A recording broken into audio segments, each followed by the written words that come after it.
Y cuando se siente, busque la Biblia esta noche. Hermanos, quiero que comencemos ahí, usted cómodo, estudiando la palabra del Señor. Un tema muy importante, vamos a ir a la palabra del Señor. Primera de Corintios, capítulo 4, versículo 15.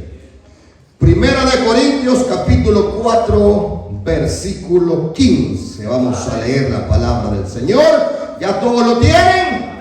Bueno, siéntense y agarren una pluma ahí para que vaya anotando esta noche. Dice la palabra, Primera de Corintios 4:15, dice: porque aunque tenéis 10,000 años en Cristo, no tendréis muchos padres, pues en Cristo Jesús yo os engendré por medio del Evangelio. Amén. Amén. El tema de esta noche es, hermanos, la necesidad de la paternidad espiritual. La necesidad de la paternidad espiritual. Estaba meditando estos días, otros días les comenté que quería ministrar estos temas. 2020, 2021 no ministré casi estos temas de lo que es la paternidad espiritual.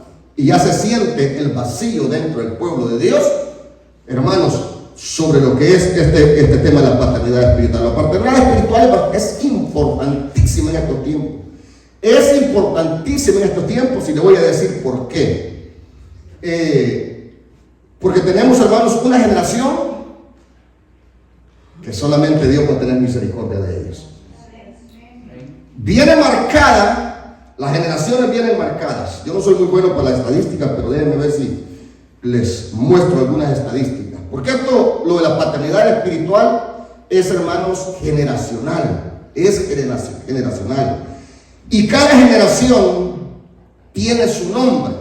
Por ejemplo, quiero comenzar con la generación de 1901 a 1924. Esa es una generación.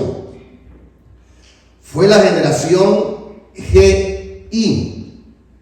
Y esta generación, dice que esta generación abarca a aquellos nacidos en los años 91 al 94. De 1901 a 1924. Marca esta generación y es conocida también como la gran generación. Óigame bien, es conocida como la gran generación en esos años.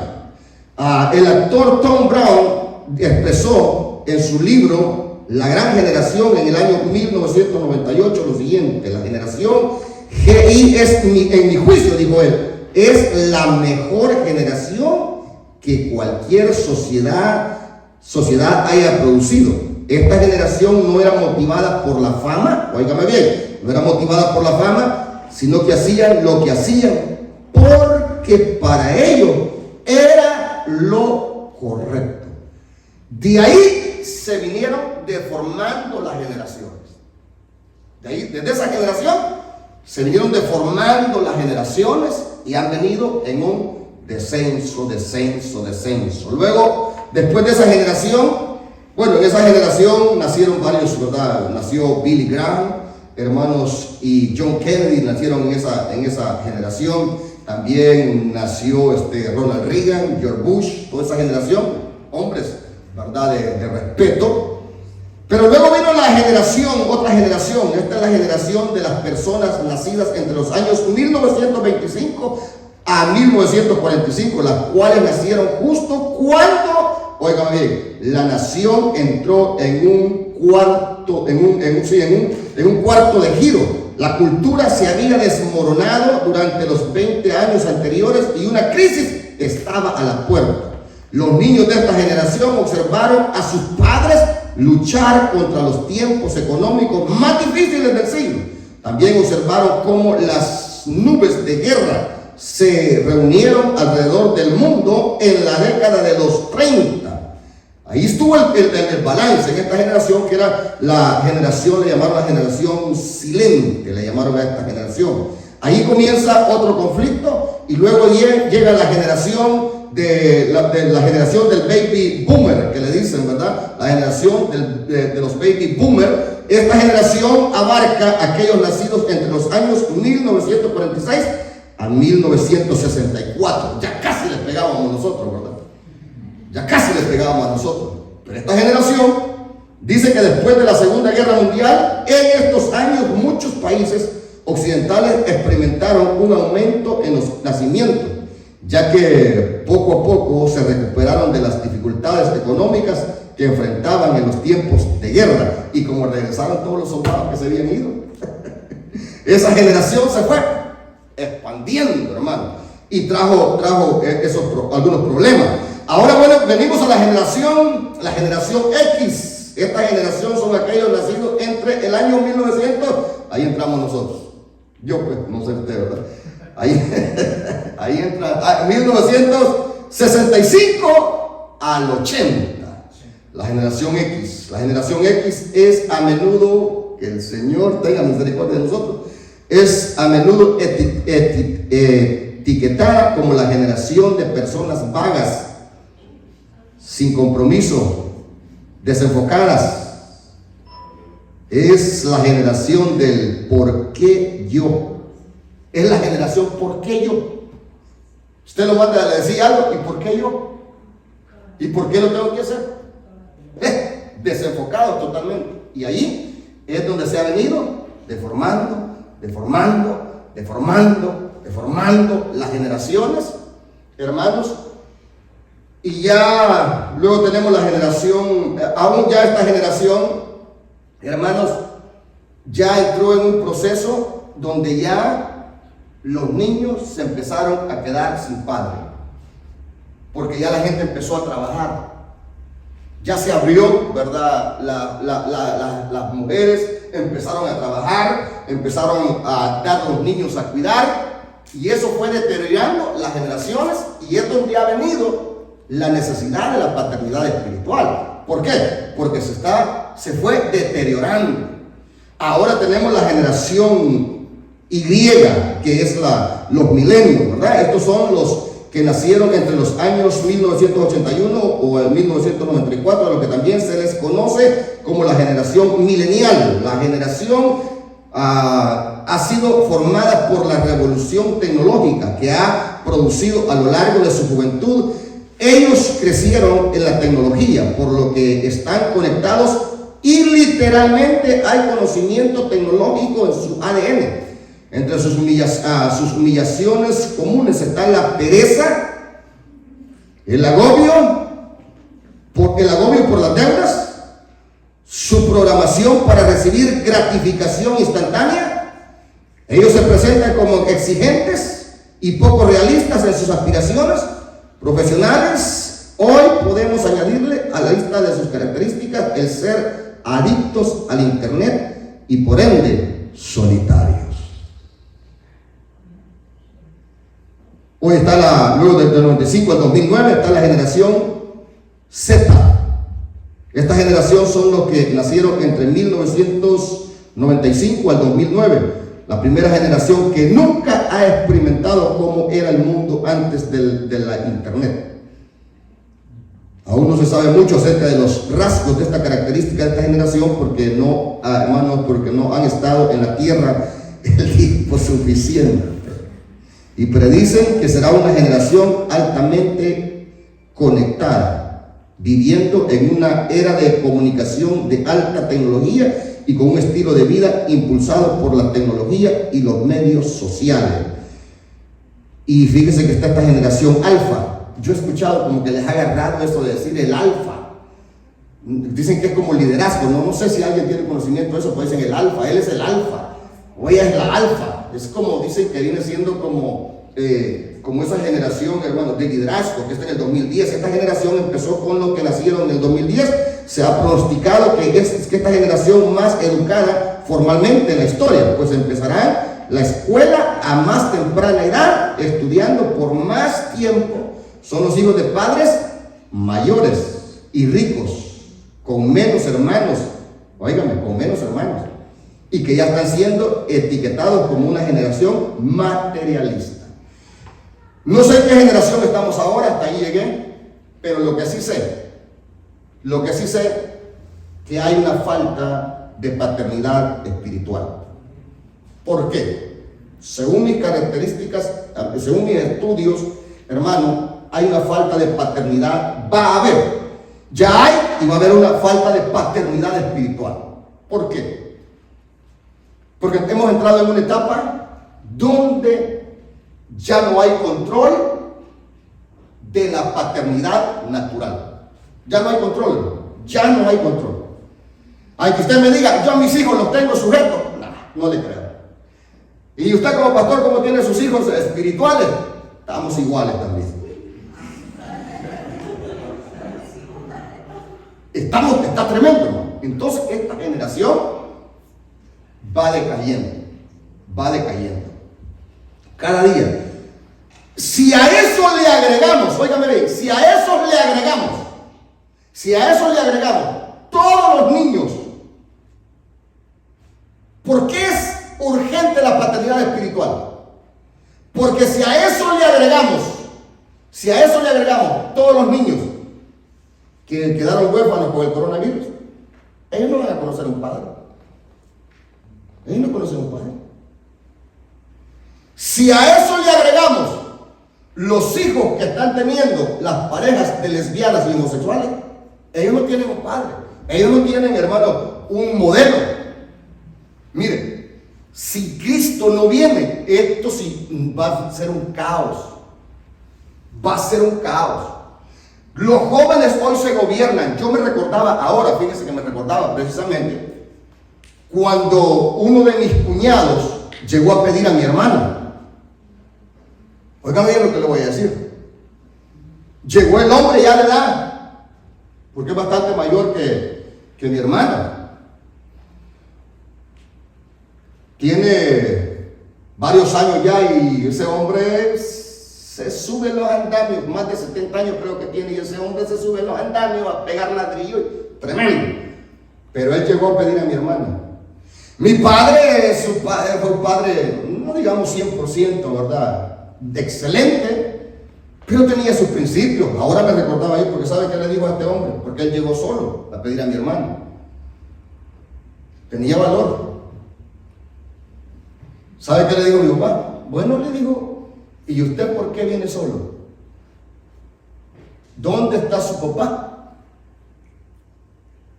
Porque si usted viene a pedir a mi hija, se supone que va a ir a vivir con su familia. Yo no se la doy. Porque ¿qué piensa su familia de mi hija? Y el hombre, el cuñado le dijo, no tengo papá. ¿Sabe cuál fue la respuesta de mi papá? Tráigame a su mamá y supongo que tiene hermano mayor. Entonces le dijo él, bueno, gracias por haberme atendido, voy a regresar. Ese es un principio de autoridad.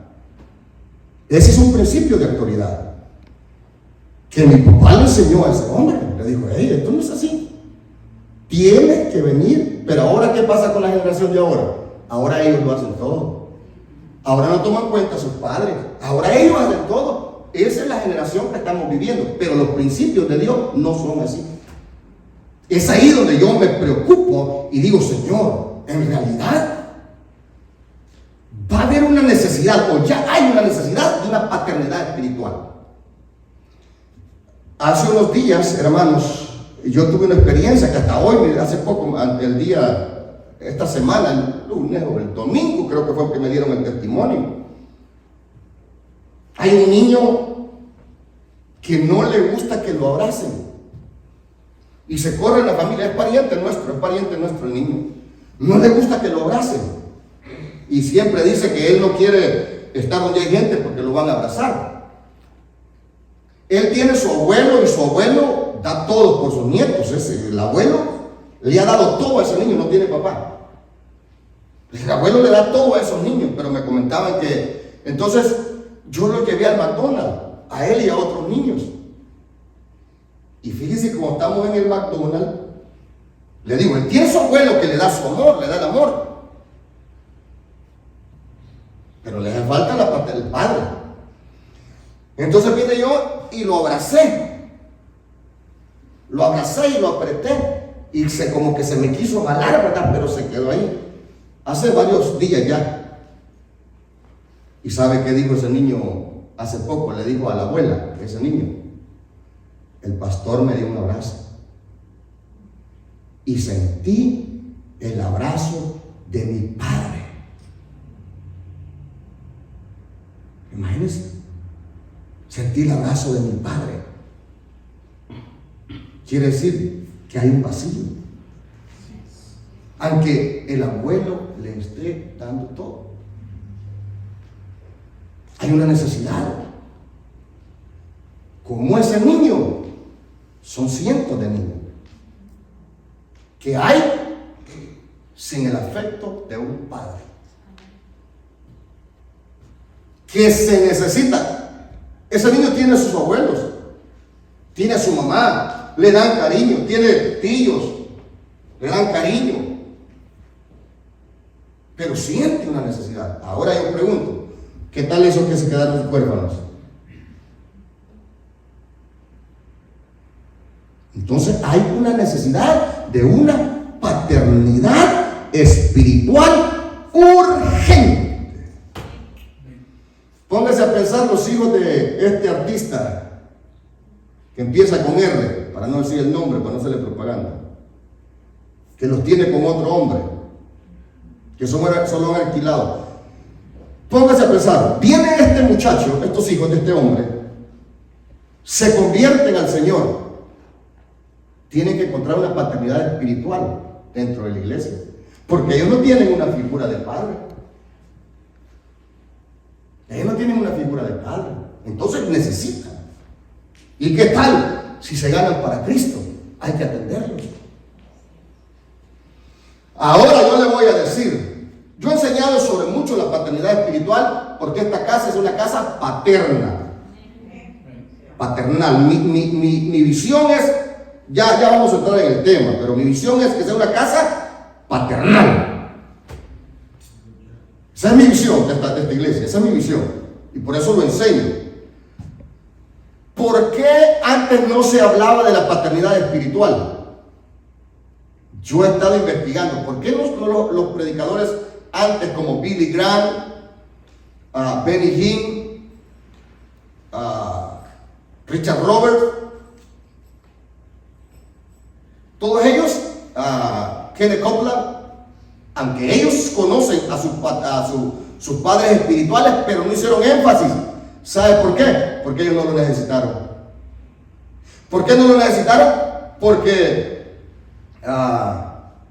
Richard Roberts es hijo de Oral Roberts, el primer evangelista que puso cámaras en las carpas y predicó la palabra del Señor. Un hombre usado por Dios tremendo. ¿Qué paternidad espiritual iba a necesitar él? Si tenía a su padre, que fue un ejemplo. Y él, el padre, Oral Roberts, su papá fue cristiano. Su papá fue cristiano. O sea, él les entregó. Entonces la paternidad espiritual se comienza a mencionar por ahí por el 2000 para acá. Se empezó a hablar de paternidad espiritual, de paternidad espiritual, y paternidad espiritual, y paternidad espiritual, y paternidad espiritual. Pero la gente, el espíritu jezabélico, le tiene un odio a la paternidad espiritual. El espíritu jezabélico le tiene un odio a la paternidad espiritual. Cuando una iglesia habla de paternidad espiritual, el espíritu jezabélico se levanta en contra de esa paternidad espiritual porque la quiere detener. No es porque, hermanos, uno quiera hacer que la gente se convierta en hijos de uno. No. Porque yo le voy a decir, aquí quiero que anote esto: la paternidad espiritual no es lo mismo que la paternidad natural. Porque hay gente que a mí me reclama y me dice: pero usted actúa como mi papá. O sea, el papá, me menciona el papá de ellos, ¿verdad? Y no me compare con él. Porque yo soy padre espiritual, no soy padre natural. Se modela, se tiene un objetivo ser padre espiritual, pero no vamos a cubrir lo que tu padre natural es. O usted me quiere comparar, me dice, no, pero es que usted debe ser como yo soy, como mis hijos. Lo siento, no me compares, porque tú no eres padre espiritual, tú eres un padre natural, yo soy un padre espiritual. Tenemos que tener cuidado en eso, ni yo voy a tomar el puesto, pero sí, en la paternidad espiritual tiene que existir dentro de la congregación, dentro de la iglesia. ¿Para qué? ¿Para qué? Para atender, hermanos, toda esa generación. Yo me siento con una carga cuando me metí a estudiar eso y empecé a ver toda esa generación y esta generación que tenemos ahorita.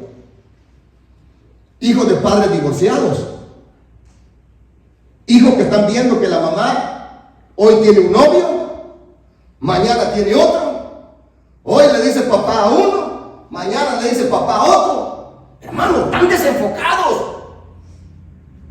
¿Usted está entendiendo lo que le estoy diciendo esta noche?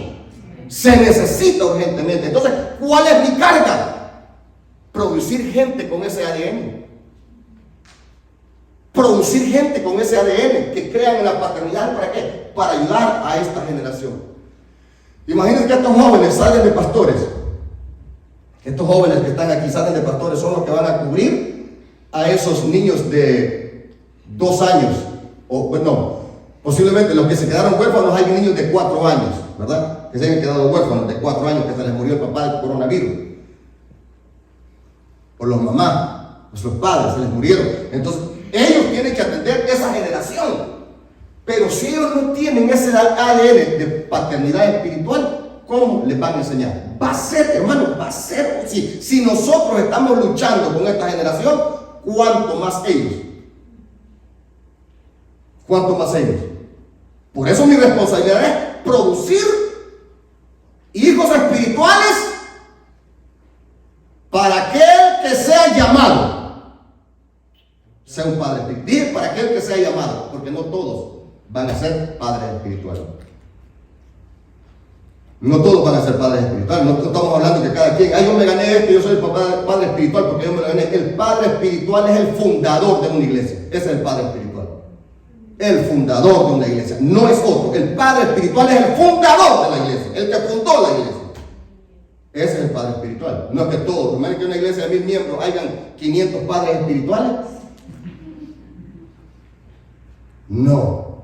Entonces ahí donde la necesidad de la paternidad espiritual. El apóstol Pablo fue el hombre que puso, hermano, las bases para la paternidad espiritual. Todos conocemos, Moisés tuvo su sucesor, que fue Josué.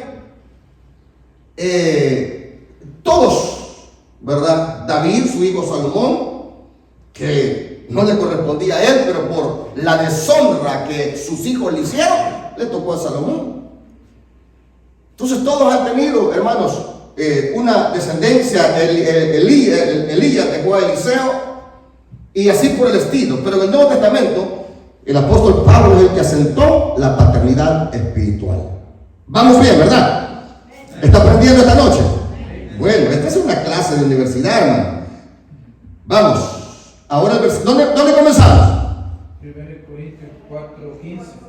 Ok, vamos entonces, lean usted la Nueva Traducción Viviente, porque leímos la Reina Valera del 60. Vamos.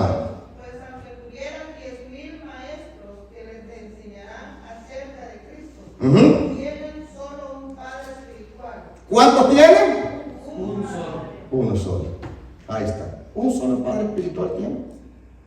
¿Más claro? No habla la palabra del Señor, ¿verdad? Síganme leyendo ahí.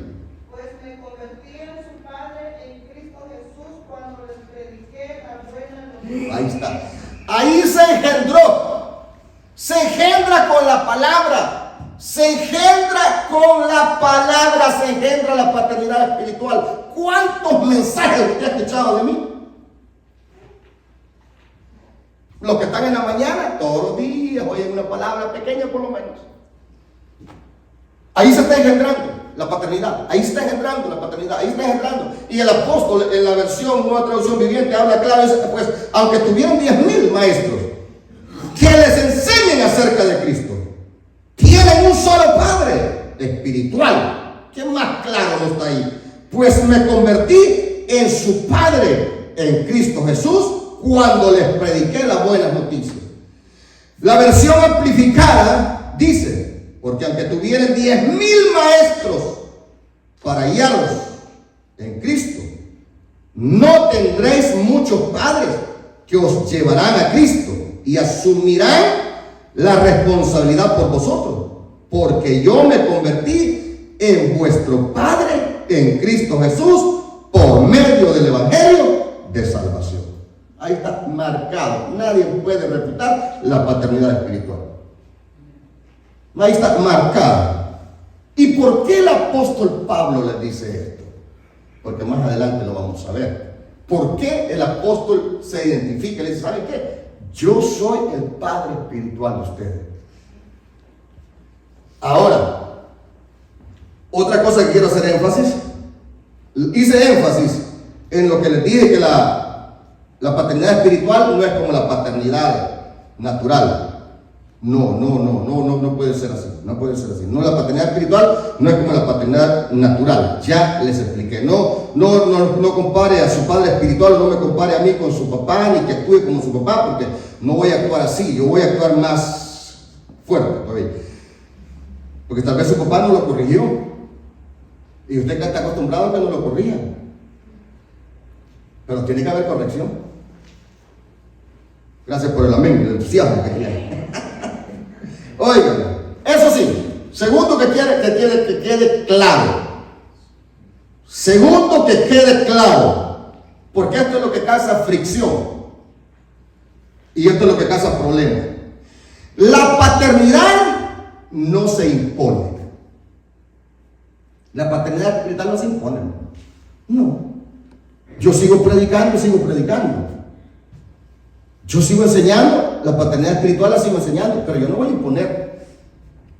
Ni a los pastores, ni a los miembros de la iglesia. Dígame, padre. No. Cuidado. No. Suficiente tenemos con los de nosotros ya. No se impone. Entonces, ¿qué es, pastor? La paternidad espiritual es una revelación. La paternidad espiritual es una revelación. Cuando a usted se le revela la paternidad espiritual, entonces venimos a trabajar lindo, hermano. Lindo se trabaja. Cuando a una iglesia se le revela la paternidad espiritual, cuando, hermanos, a los pastores que están afiliados con nosotros se les revela la paternidad espiritual, óigame, es lindo trabajar. ¿Por qué? Porque todos tenemos una misma visión y todos vamos en el mismo camino y todos vamos caminando directamente. La paternidad es una revelación. La paternidad espiritual es una revelación. Por eso cuando usted compara a un padre espiritual con un padre secular, usted todavía no ha tenido la revelación. Todavía no ha tenido la revelación. ¿Por qué? Porque Timoteo se le reveló la paternidad espiritual del apóstol Pablo. Timoteo tenía a su papá. Tenía a su abuela, a su mamá y tenía a su papá, que era griego. Entonces a Timoteo se le reveló. Timoteo no se lo ganó el apóstol Pablo. A Timoteo no se lo ganó el apóstol Pablo. Timoteo ya era discípulo. Óigame, ya era discípulo. Por si usted dice, es que yo no me siento parte del hijo espiritual del pastor, porque yo acepté allá allá en África, acepté. No le hace. Si usted viene a esta casa y empieza a ser engendrado con la palabra, usted va a recibir la paternidad de esta casa. Porque mire, Timoteo ya era discípulo. Porque a veces gente le dice a uno, a veces gente que le quiere enseñar a uno, no, mire, es que yo estuve con fulano de tal y me engano y allí así era la zona. No. No es así la cosa. Mire lo que dice Hechos capítulo 16, versículos 1 y 3. Vamos a ver. ¿Qué dice? Ahí léamelo usted, por favor, porque usted lee bien bonito. Hechos 16, 1 y 3.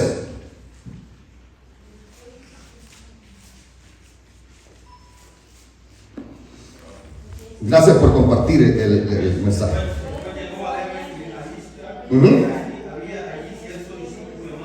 Ok, había ahí un cierto discípulo. Ya era discípulo. Ya era discípulo. O sea, ya era convertido. Ya era convertido. Sígame leyendo ahí. Allí cierto discípulo llamado Timoteo, hijo de una mujer judía creyente, pero de padre griego. Ah, era de padre griego. Tenía papá. Síganme leyendo el 2:2. Daban buen testimonio de él los hombres que estaban en Listra y Iconio. Ahí daban buen testimonio. Sí, Timoteo, ese es un siervo de Dios. Ese es buen discípulo. O sea, le dan testimonio. Al apóstol Pablo le dan testimonio. ¿De quién es Timoteo? Pero Timoteo no se lo gana.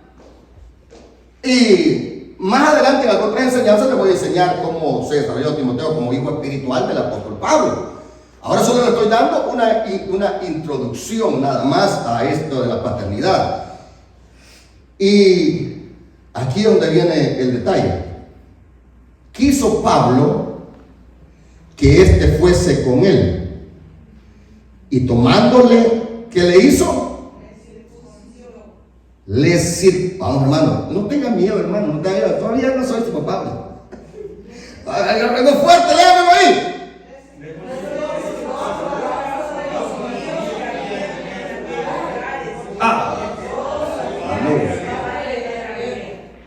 Aleluya. Le circuncidó. Le circuncidó. Ahí es donde comienza la relación íntima con el apóstol Pablo. Ahí es donde se comienza la relación íntima con el apóstol Pablo. Pregunto yo, ¿cuántos años tendría Timoteo ahí? ¿Cuántos años tendría Timoteo ahí? ¿Tendría 15 años? ¿20 años? ¿23 años? Porque no dice había un niño que era discípulo, dice un cierto que era discípulo, Timoteo que era discípulo, dice, ¿verdad? O sea, no dice la edad. Óigame, pero para que tuviera 13 años, perdón, 20 años, pongámosle ahí, 22 años, se dejara circuncidar.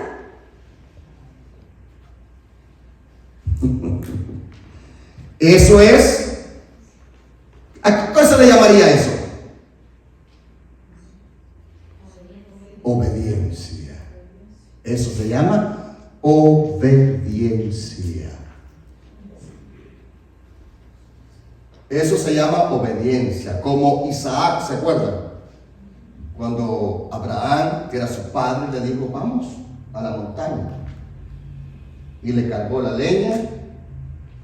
Llegaron allá. El mismo Isaac seguramente estuvo recogiendo piedras. Solo le preguntaba, padre, tenemos la leña, tenemos el fuego, ¿dónde está el sacrificio? Obediente. Y dice la Biblia que lo amarró. Que lo amarró. Y lo tendió. Yo me pregunto, también este tenía sus 17 años, fuerte el muchacho. Pero hermano, dejarse hacer todo eso, eso se llama obediencia. Entonces a Timoteo, desde edad el apóstol Pablo lo circuncida porque lo necesita introducirlos a la iglesia judía. Timoteo se le pudo parar al apóstol Pablo y decir, ¿saben qué? Yo no tengo necesidad de hacerme eso, yo soy griego. Yo soy griego, como uno se le levantan, ¿verdad? Y le dice, ¿yo qué? Porque tengo que obedecerle a usted. Si yo tengo más años de instituto que usted, ¿y de dónde?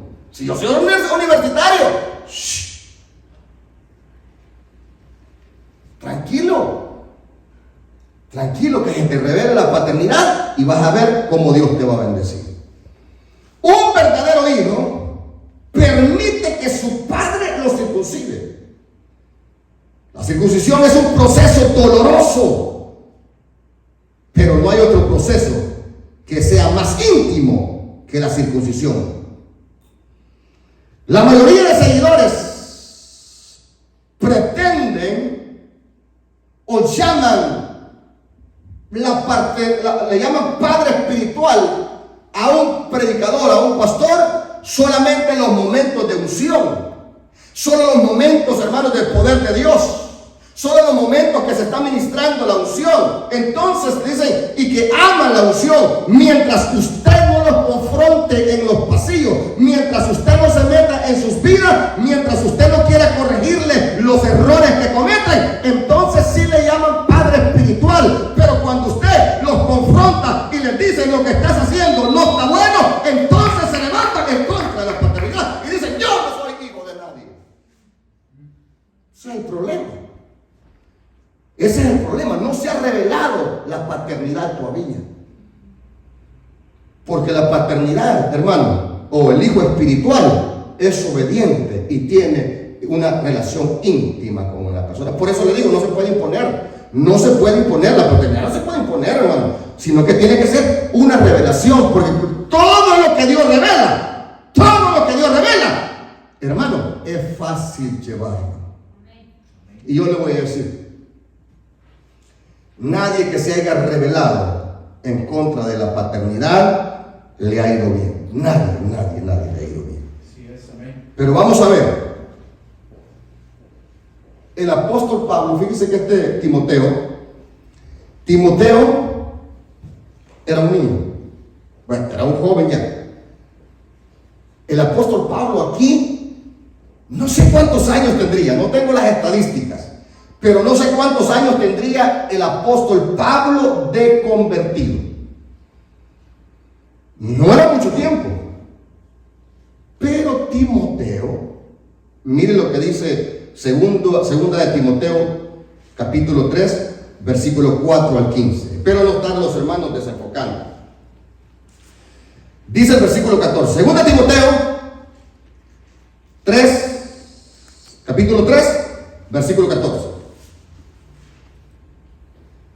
¿Qué dice?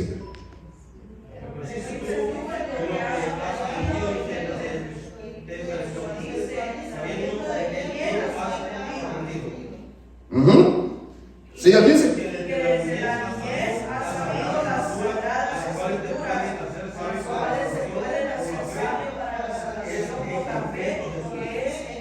Mire qué hermoso, hermano. Mire qué hermoso. Desde tu niñez has sabido las sagradas escrituras. Sí que el apóstol Pablo era un hombre, le voy a llamar así, científico. Es un hombre tremendo, hermano, tremendo en conocimiento. En conocimiento, le voy a decir, de la ley. Pero aquí él está fresco, ya introducido al evangelio. Y este muchacho, desde niño, ha conocido las escrituras. Posiblemente, óigame bien, posiblemente este niño se sabía porciones de la palabra de memoria. Pero mire que llegó, a pesar de su conocimiento, a pesar de lo que sabía, llegó a no aceptar, sino que se le reveló la paternidad espiritual.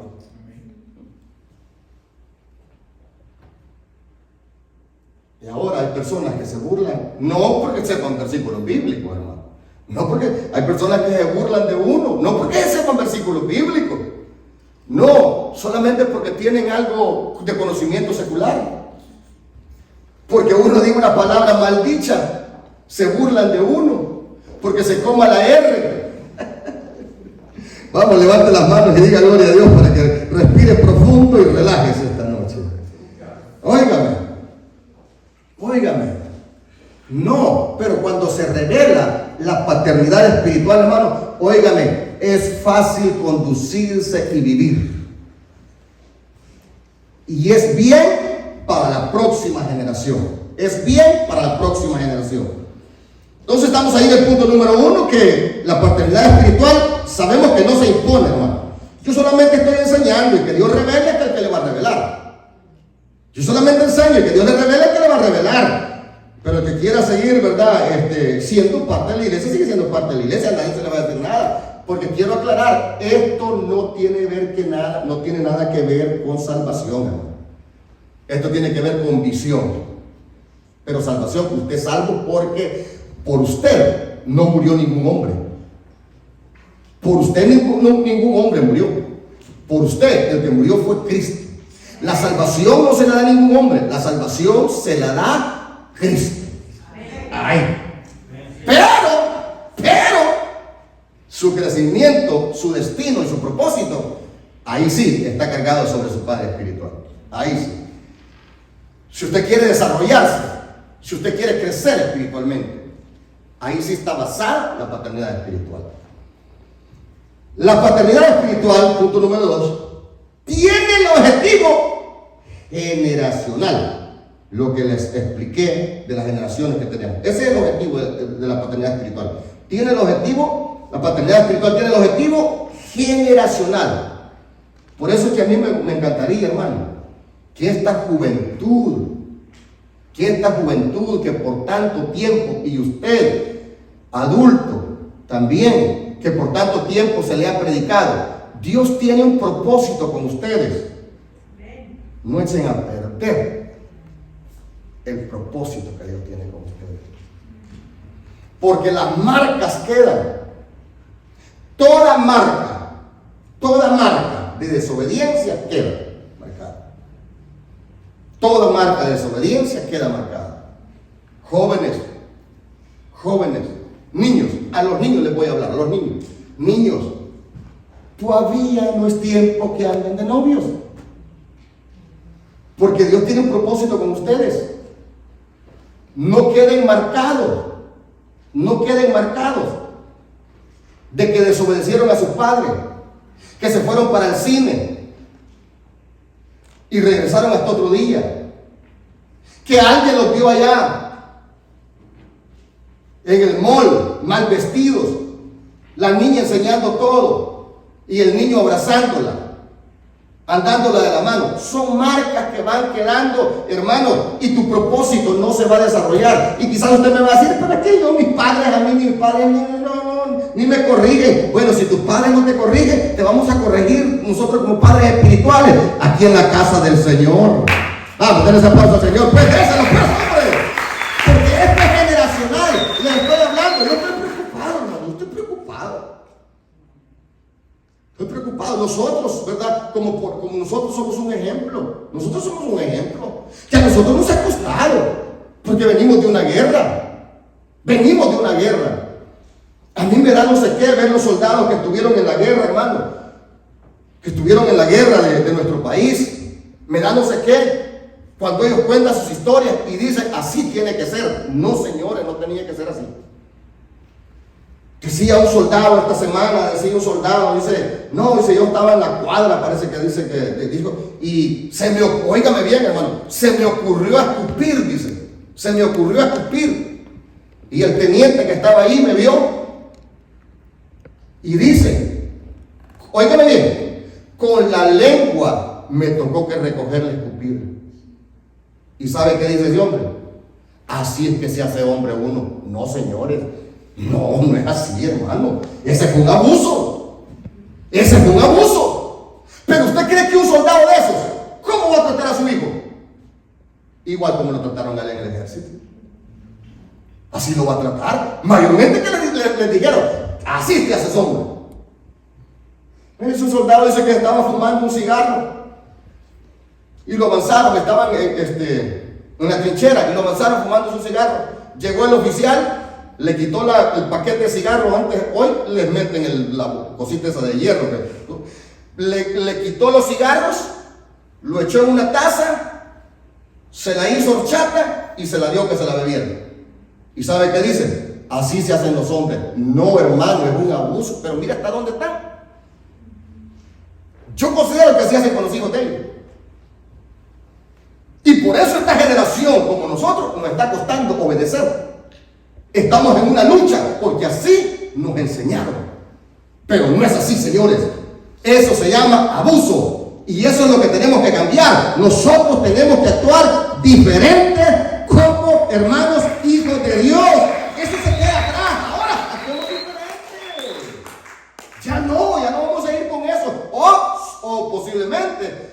cuántos están, hermanos, guardan eso y son demasiado sensibles, tolerantes. Por eso hay, perdonen los hermanos de otro país que le den nuestro ejemplo, ¿verdad? Porque no tengo mucho conocimiento de su país. Pero por eso hay 50 y algo miles presos en la cárcel.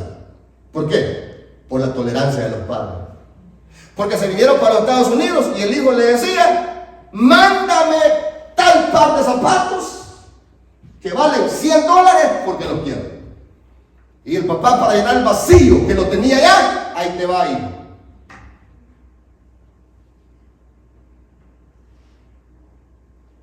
Ahí te va, hijo. Y ahí están las consecuencias. Entonces, ahora, ¿qué vamos a hacer con la paternidad generacional?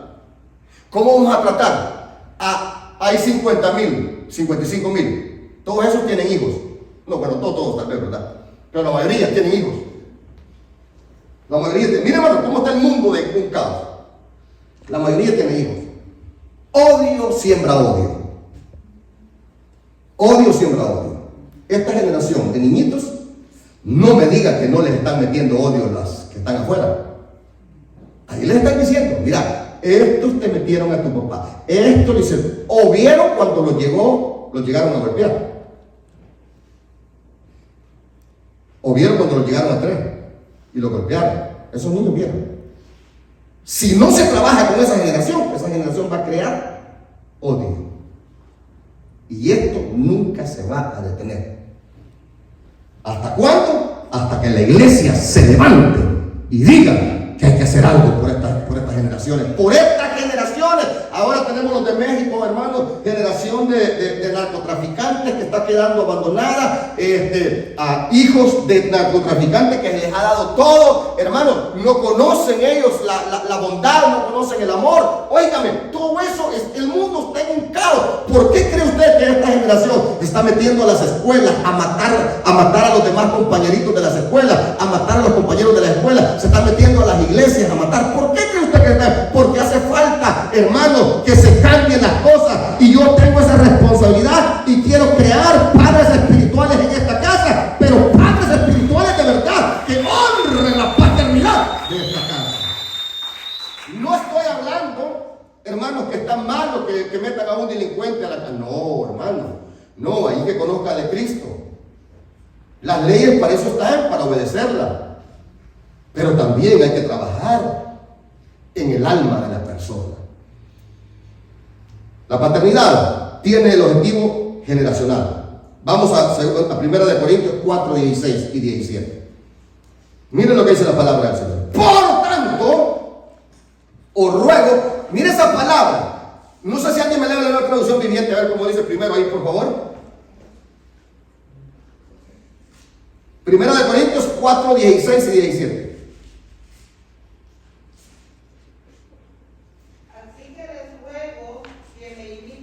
Por esas razones envié a Timoteo. Ok. Por eso yo no soy de los pastores que a cada rato estoy diciendo: no pongan la mirada en mí, que yo cualquier ratito voy a fallar. No. Cada día, y entre más nos usa Dios, más responsables somos delante de Dios.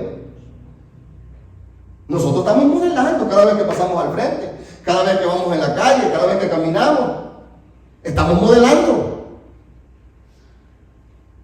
¿Puedo leer ese versículo, hermano? Por estas razones envié a Timoteo, mi fiel y amado hijo en el Señor. Léame el versículo del... Sí. Así que les ruego que me imiten. Ajá. Por esas razones envié a Timoteo. Oigan, exacto, ahí.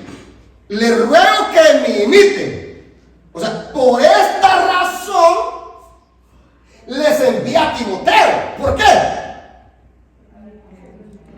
Para que miren la clase de modelo que yo estoy creando o que yo creé. Más claro no puede estar la Biblia, hermano. Imítenme, les dice. Les ruego, óigame, les ruego. El apóstol apóstol Pablo aquí les está imponiendo. Yo creo que estoy muy bajito diciendo que no se impone, pero el apóstol Pablo les está imponiendo, porque les dice: les ruego que me imiten por esta causa. Ahora sí, hermano, léamelo. Por esa razón les envié a Timoteo, mi fiel y amado hijo del Señor. Él les recordará la manera en que sigo a Cristo Jesús, así como les enseñó en todas las iglesias, en todas partes. Déjeme bajarme aquí. Mire qué lindo, hermano. Mire qué lindo, hermano. O sea, les dice: por esta razón, imítenme a mí. Por esta razón les estoy enviando a Timoteo. Porque si ustedes lo ven a él, es como que me estén viendo a mí. ¿Se da cuenta? Ese es el énfasis. Ese es el trabajo de los padres espirituales. Hacer modelos. ¿Para qué? Para que otros los imiten. Tendré la capacidad yo de enviar a alguien de aquí y decirle: miren, yo quisiera que ustedes hagan lo que nosotros hacemos en esta iglesia. Yo les pido, hermanos, que ustedes en esa filial hagan lo que nosotros hacemos aquí o lo que yo hago acá. Ah, no, cuando esa palabrita de que lo que yo hago revienta a mucha gente, hermano. Se activa el espíritu de saber. ¿Cómo se atreve a decir que lo hace? Por esta causa, para que vayan y lo miren, y él les va a explicar lo que yo le he enseñado. Vuelvo a la carga. ¿Tendré yo la capacidad de enviar a alguien y decirle: él está haciendo lo mismo que yo hago? Usted lo sabe. Si no, usted va a entrar a esa revelación esta noche del modelo que Dios anda buscando en la paternidad espiritual. La Reina Valera 60 dice: por esto ruego que me imitéis. Por esto mismo os he enviado a Timoteo, que es mi hijo amado y fiel en el Señor. Fidelidad, el cual les recordará mi proceder en Cristo de la manera que enseño en todas las partes y en todas las iglesias. Vamos. Número 3. El que no se le revela la paternidad tiende a envanecerse. El que no se le revela la paternidad tiende a envanecerse. ¿Por qué el apóstol Pablo está poniendo esta pausa? ¿Por qué el apóstol les está confrontando? Porque había personas que, como él no estaba presente, se habían envanecido, se habían llenado de ego.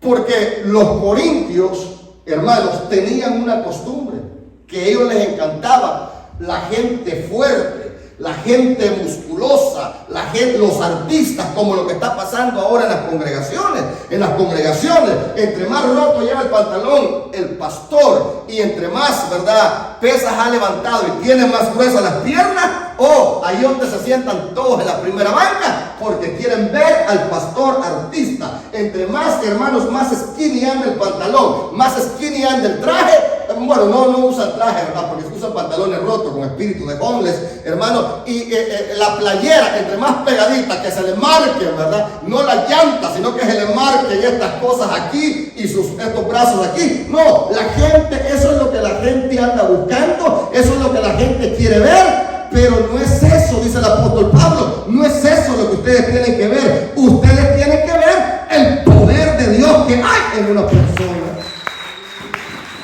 A eso se refiere el apóstol Pablo. Aquellos se envanecieron. Dice: el que no se le revela la paternidad tiende a envanecerse. Ahí en el capítulo, versículo 18, ahí mismo donde estamos, dice la palabra del Señor: si alguno está envanecido, como si yo nunca hubiese de ir a vosotros, pero iré pronto a vosotros, si el Señor quiere. y conoceré no las palabras, sino el poder de los que andan envanecidos. Ahí está. Está fuerte el apóstol Pablo. Está fuerte. Les empieza a decir que él es el papá. Luego les dice, ahorita voy a ir, les dice.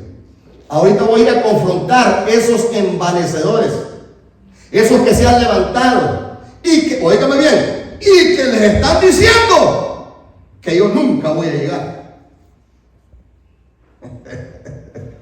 Esos que les están diciendo que yo nunca voy a llegar. Ahorita vamos a ver, como decíamos por allá, de quién son las mulas. Tremendo, ¿verdad? ¿Por qué? Porque el que imparte es el padre de la casa. El que imparte es el padre de la casa. Ese es el que imparte.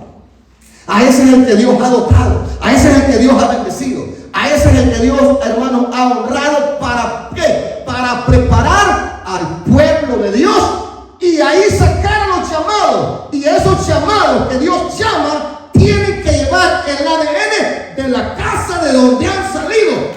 Tienen que llevar ese ADN, pero ese ADN tiene que ir confirmado con el sello de Dios. No tiene que ir, hermanos, ya al mes decir, no, ya no pertenezco a Iglesia Oasis de Gloria. No, mejor desde antes se dice, bueno, aquí va, pero va sin la cobertura de Iglesia Oasis de Gloria, porque no vamos a ir a contaminar. No vamos a ir a contaminar las regiones que cuánto nos ha costado pelear. Platicábamos con uno de los, por allá, ¿verdad? Con la pastora, y estábamos discutiendo sobre los pastores. O sea, pertenecen a nosotros. No voy a decir nombre, pero sí, a veces la agarran, solo que uno diga la palabrita, ¿verdad? Estábamos ahí con una pastora y entonces estábamos hablando y yo les dije, es que, primero, dije, algo tiene que supervisar estas congregaciones. Y ahí como que no, cuando digo que estas congregaciones, como, nosotros estamos aquí de tiempo, ¿quién nos quiere que venga a supervisar? Ahí como que no les pareció. Segundo, digo yo, tenemos Iglesia Oasis de Gloria, o las iglesias Oasis de Gloria, o ustedes, porque había miembros también, o ustedes tienen que tener el ADN de Iglesia Oasis de Gloria. Y entre medio de la plata, porque uno, hermano, como pastor, llega a conocer cada palabrita que va con sarcasmo. Y dice esta persona, el ADN de Cristo.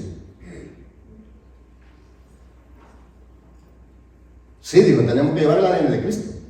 ¿Qué mensaje me mandó? Si yo estoy hablando del ADN de Iglesia Oasis de Gloria, y ella dice, sí, el ADN de Cristo, ¿qué mensaje envía? Nosotros somos solos. Miren qué cuidadito, tenga cuidado cuando habla, porque nosotros las agarramos rápido. Porque el ADN de Cristo sabemos que todo lo tenemos, pero ese ADN nos ha dado una visión, y esa visión la estamos sembrando en todos aquellos que quieran seguir el modelo de esta iglesia.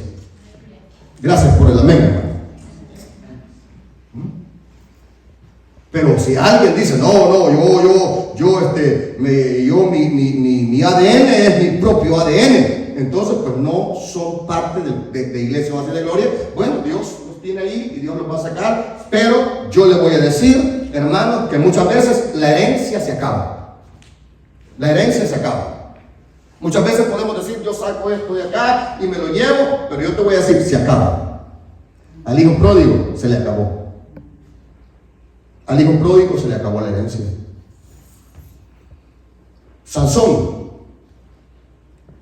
Sansón vivía de residuos de unción.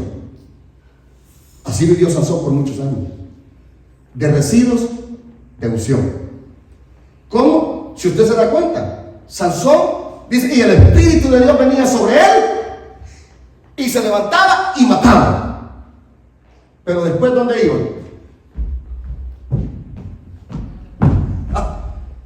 Allá Dios, el pueblo clamaba y tenía misericordia de él otra vez y le volvía a bajar otro poquito de unción.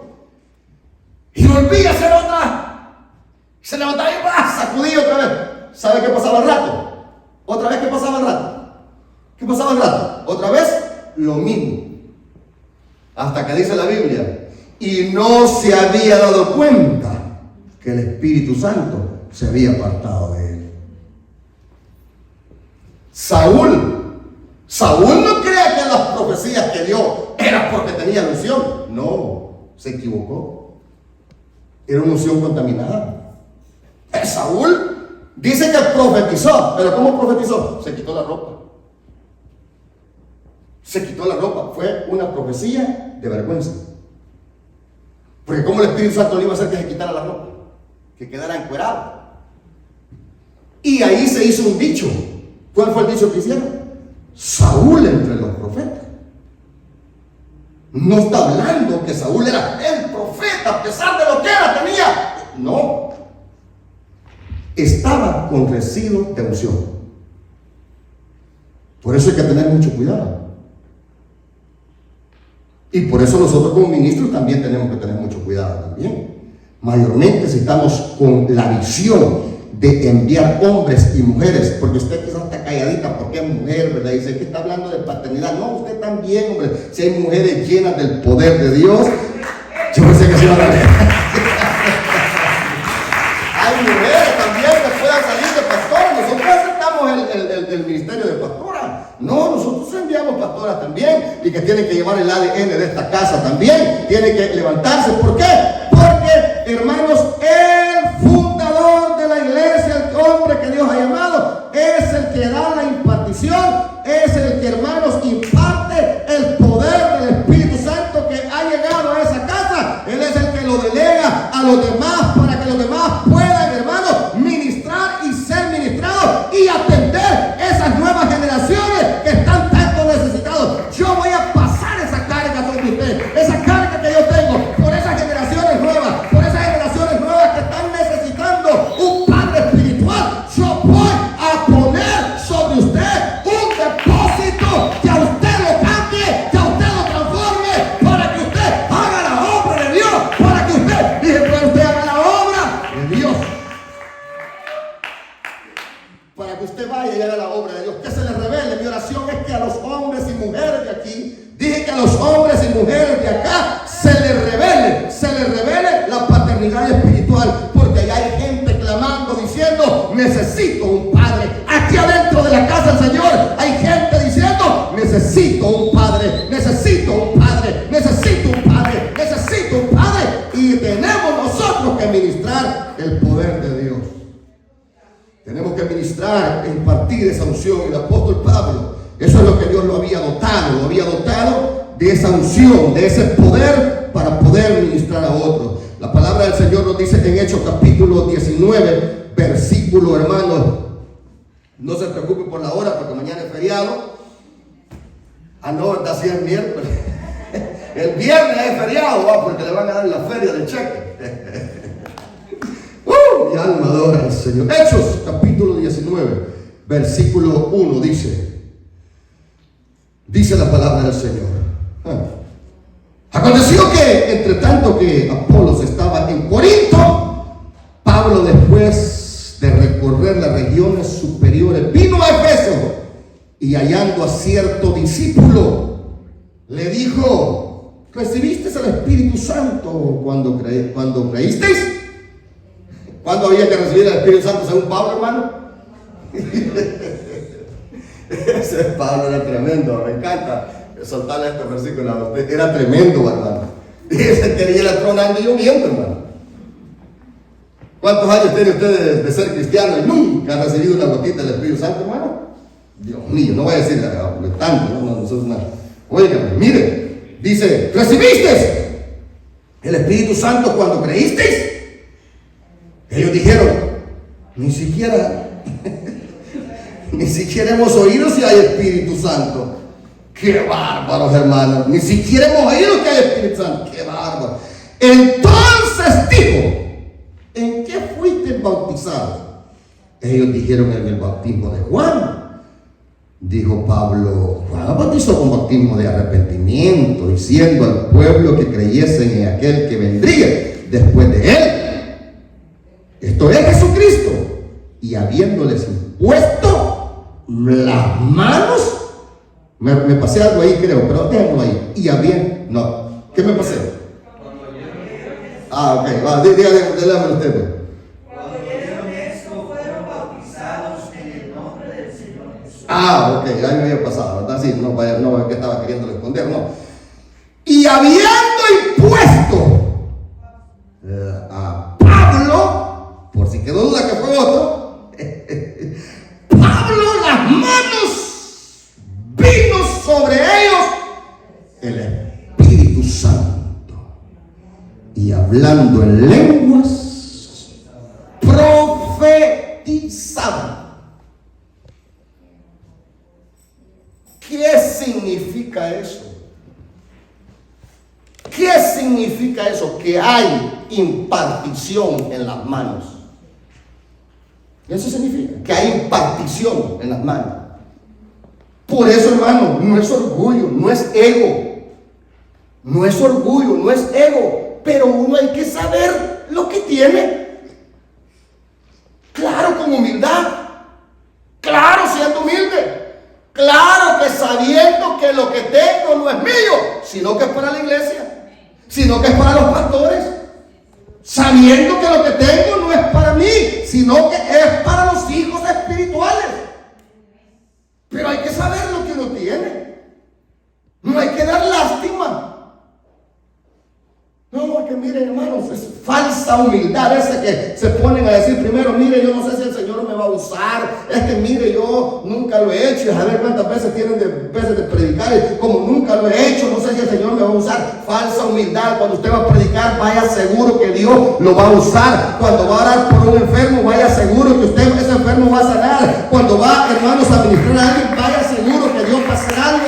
El apóstol Pedro le dijo a aquel hombre, el apóstol Pedro estaba seguro de lo que andaba. No solo Pablo, sino que el apóstol Pedro. ¿Qué le dijo a aquel hombre? Cuando aquel hombre le extendió la mano y le dijo esperando recibir algo, dice, ¿y qué le dijo el apóstol Pedro? ¿Sabes qué? No tengo oro ni plata, estoy acabado, pero lo que tengo te doy, le digo. Pero lo que está dentro de mí, mira, no puedo tener buen carro, no puedo tener dinero, no puedo tener buena ropa, no puedo tener buenos zapatos, pero ahora sí tengo algo poderoso, y lo que tengo te voy a dar, le digo. Lo que tengo te voy a dar, lo que tengo te voy a dar, lo que tengo te voy a dar. Y dice que lo agarró de la mano derecha y le dijo, en el nombre de Jesús de Nazaret, quiera.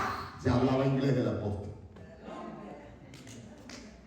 Y le entendió correctamente, porque inmediatamente se puso de pie y comenzó a saltar dentro del templo. Quiere decir que Pedro y Juan así entraban en la casa de Dios, al templo, así entraban al templo, danzándole al Señor.